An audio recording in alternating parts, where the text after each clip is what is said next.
يمكن هقول لك الكتابات والادوار المتاحه دلوقتي، يعني رانيا فريد شوقي، هل الادوار بقت بيصروا على نمط معين؟ لان انا كنت بشوفك بتقدمي حاجات مختلفه، لا لا الشر خالص. موجود والخير موجود طبعاً. والمرأة حتى الصعيدية موجودة قدمتيها. انا اللي بختار، يعني انت اي حد بيبقى عرض وطلب. اه. يعني انت بيبعتولك لا يا جماعه انا مش شايفه نفسي في الدور ده، او الدور ده انا عملته قبل كده، مش شايفه ان الدور ده مهم، مش شايفه بس ما عارفه ايه. عندكيش حسبة اللي هو ما فوتش رمضان، خلي لو لا رمضان عدى لا يبقى لا اللي بعده، لا. ما اخش في الاوف سيزون ما دام مش في السيزون الرمضاني؟ ما بيفرقش معايا ما خالص. بتعمليش حسابات اللي هي لا.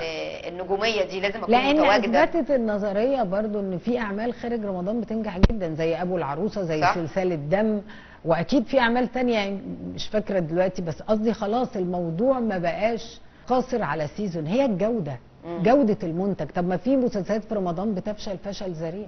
صح. الجودة تبدأ من الورق زي ما اتعلمنا كده، كل الناس الهرم. تقول لك الورق الهرم. الأول ولا النجوم اللي حواليكي؟ ممكن، لأن أنا أعرف في مسلسلات في رمضان النجوم بياخدوا التريتمنت أو إيه اللي هيحصل، بس لسه الورق جاي في السكة، يعني حلقات بتتصور مع إن على الورق فكره بيوصل هو لهم. كلنا كده بقينا، يعني انت بتخشي دلوقتي رمضان معاكي 9 حلقات، ده لما يعني يبقى ايه، يبقى انت معاكي كده 12 حلقه عظمه. اه.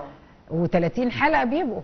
فاللي هو طب انا رايحه فين؟ طب انا ما تعرفيش، يعني برضو دي من الاخطاء يا جماعه. ما هو ليه عندنا في مصر ما عندناش الفكر ان لا قدر الله الممثل ده ممكن يحصل له اي حاجه على الحقيقه؟ يعني ليه انت دايما فريسك؟ ليه حاطط نفسك دايما ان في حاجه ممكن، يعني فهمتي قصدي؟ ففي غلطات، ومهما عملتي عمرك ما هتعملي جوده ان عندك الوقت وتاخدي وقتك وتشتغلي صح وتبقي عندك المسلسل كله فتقدري. استحاله.